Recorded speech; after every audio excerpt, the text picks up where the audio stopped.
Well, good morning to you and happy Thanksgiving. It's Turkey Day. It's also football day, and most likely it'll be at some point a nap time day.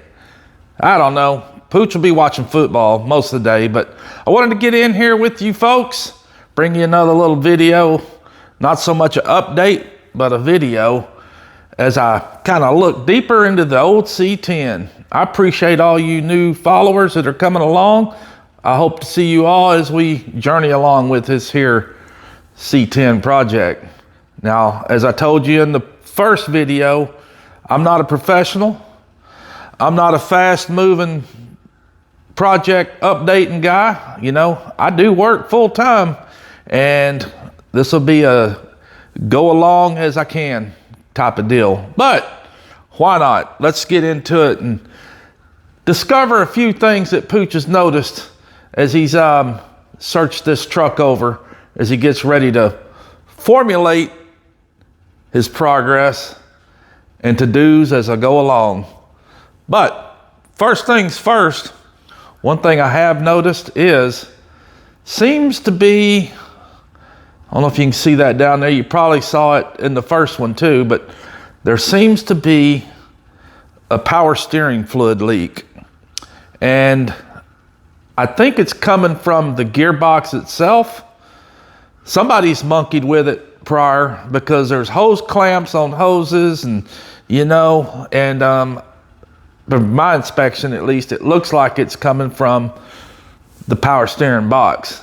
I don't know if I'm gonna have to replace that, or if I'm gonna need to maybe do some sort of seal replacement or not. I've never done one, but in time, we're gonna figure it out. Let's go take a look.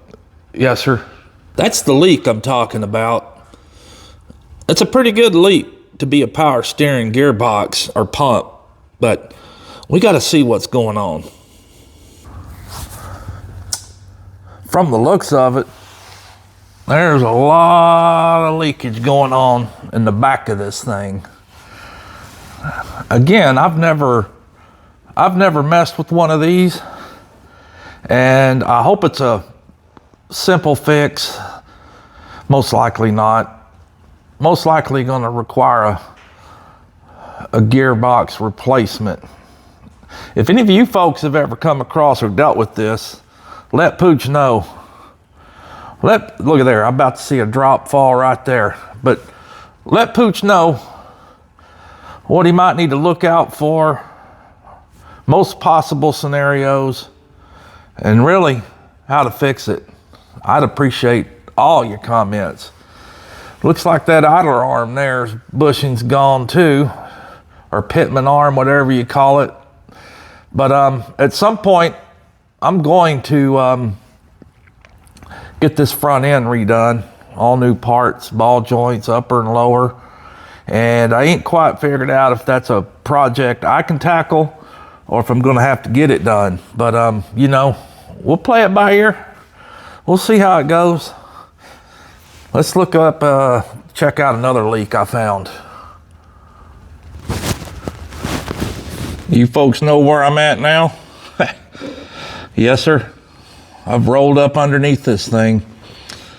Transmission. I checked the fluid in the transmission the other day and found to be no fluid on the stick. So I crawled up under here, and of course, there's oil all over the tail shaft of this thing, and looks like a leak coming across that wire and that member. Now, I ain't so certain, but I don't see it coming out the tail shaft, but you know, it's coming from somewhere. I haven't really drove this truck enough to see how the transmission shifts and all of that. From what I have, it did shift and through the gears, but I definitely got an issue. I don't know if the service of a fluid filter change and a maybe pan gasket needs to be replaced, but that's on the list. So we'll probably be getting into that here soon. You know, looking around up under here, this here, that pan, transmission pan, looks pretty wet. And looking up underneath here at the oil pan, you know, this thing's got a lot of crud on it, so she's definitely got some leaks going on.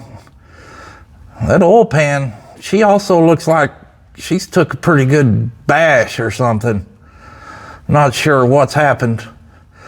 I'll have to get a little more examination on it, but this thing's pretty oil covered underneath here. I haven't done an oil change on her yet, and I will, just so I can, you know, get an idea of maybe what's happening. But yeah, definitely got some leaks going on up underneath here for sure. We'll have to investigate it and check it out, but that's kind of what I'm seeing so far. Something else I was noticing a couple days ago, I cranked her up and I was trying to run through the blower motor and all the settings, you know, defrost, upper, lower, out through the vents and all. And I found that the blower motor only runs on one speed, and that's high. She runs on high. The blending door inside it was not moving to where I might place it from floor vent, mid vent, defrost vents. It wasn't making any changes at all. So I kind of did a little preliminary investigating on this thing.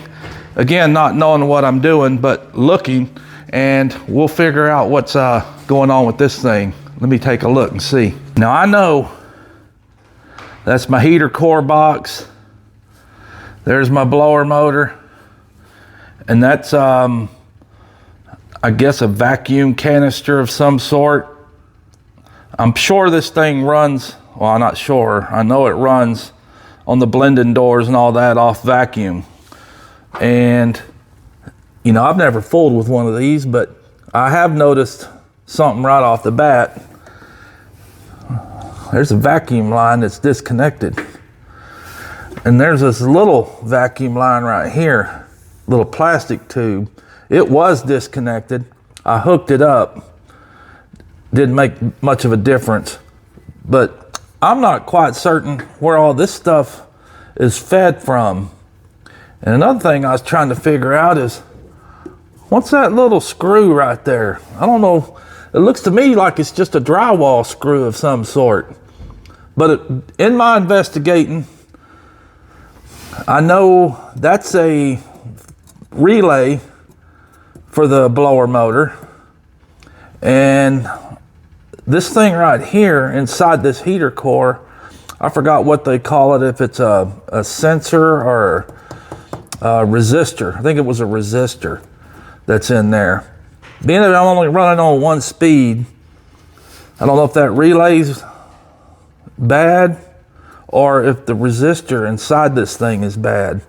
You know, again, any and all information that you guys might know on this, fill Pooch in, let him know. And also where that vacuum line might go.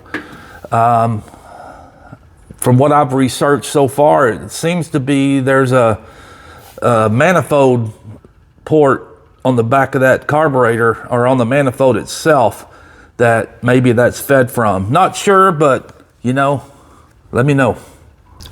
What little I do know about these things is, looking at that carburetor, there was some vacuum lines that were not even connected or hooked up in the proper spot.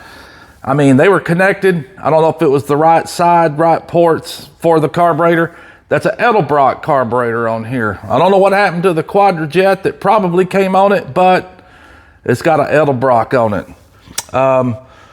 My vacuum booster for the brakes is hooked up, and the PVC is also connected. I'm assuming that the emissions crap that might have been on this truck, it's no longer here. There's no emissions on this thing. I am in Texas. I don't think I need it, being that this age of a vehicle only gets a safety inspection. Well, no, let me rephrase that. It doesn't even get an inspection. There's no inspection for this vehicle since it's considered a classic, but thank goodness. But I need to go through the vacuum lines of this thing, as well as the vacuum lines for that blend door, my heat vent and all of that in there. That's going to be one of the first things I need to fix, because it is getting cooler here in Texas, and I want to drive this truck. I want to drive it some as I go along and fix stuff up. Any information you guys may have, pass it along to Pooch. Yes, sir. You know, I started this channel off in my first video as an introductory, and I posed the question of this thing being a long bed, and the idea of me chopping it to make a short bed. A lot of responses I got was leave it alone. Again, like I told you, I was on the fence, but I think I'm gonna leave her alone. I think I'm gonna leave it as a long bed. Can't disrupt the originality of this truck. So I think that decision's been made. I'm gonna leave it a long bed. But another decision that I need to make that was kind of floating through my head was the idea of whether or not to lower this truck, leave her stock, factory height. You know, I'm not much of a low rider, I don't guess. You know, I like how they look. And my thought was, if I did lower it, it wouldn't be slammed. It would be minimal, if any. You know, maybe put a flip kit, flip kit on the rear end, which I doubt I do that. My main thought was maybe putting a shackle kit on it, and possibly hanger kit for the springs. That's kind of my idea. If I do a lower, to lower it, what, couple inches in the rear, and then possibility of dropping the front a couple inches, 2 inches, with either a spindle kit or springs. I'm not sure. Again, I do not want to slam this thing or drop it to the ground by any means, but I think I would like to lower the stance maybe, or just keep her factory height. But what I do want to do is somehow fill in those wheel wells. I don't want gigantic tires on this truck, but I want to fill that wheel well space. You know, there's a big gap in there. There's a lot of room. So if you guys have got these trucks or know of the biggest tire size I could put on here without affecting the ride too much and going too bulky with tires, let me know your tire sizes. I see a lot of 255 60-15s. That seems to be a going size. I don't know if I could do a 265 70-15 on here, how that would look. But you know, give me your guys' opinions on, and a combination on whether to lower it minimally with a spring and hanger kit for the rear, maybe a 2-inch spindle kit on the front, or just go with 2-inch lowering springs on the front. Now I kind of want to do this all together when I do the front end rebuild, but give me your guys' opinion and let me know how you do it, how you would do it, or what you think the right stance should be for her. Yes, sir. Now it is starting to get a little cooler out here in Texas. That right there, you see that wood burning barrel? That's been my only heat I've had out here. I need to put the vent stack back on. It kind of got cattywampus when the wind caught the outside smokestack and bent it, broke it off. I need to replace that too, but the old wood burning barrel. I also have that kerosene heater right there. I'll probably be using that a lot more, but I got to fix this stuff because if Pooch is going to be out here playing around, messing around, he's going to need some heat. Again, folks, today is Turkey Day. Happy Thanksgiving to all of you folks out there. I appreciate and thank you all so much for my new subscribers as I start and build this new channel. Thank you so much. I'm thankful for that. and also am thankful for your comments. So be sure and leave me your comments on anything I may ask of you. Give Pooches some ideas on which way to go. But I hope you all get your bellies full with turkey today. I ain't a big turkey fan, but I'm gonna eat some ham, and I might have one little nibble of turkey, but I'll definitely be watching some football. I hope the Cowboys beat the Chiefs today. Pooch is a Cowboy fan, even though we're going through hard times right now. But enjoy your time with your family and friends, and to be thankful for whatever it is you are. We'll see you again soon.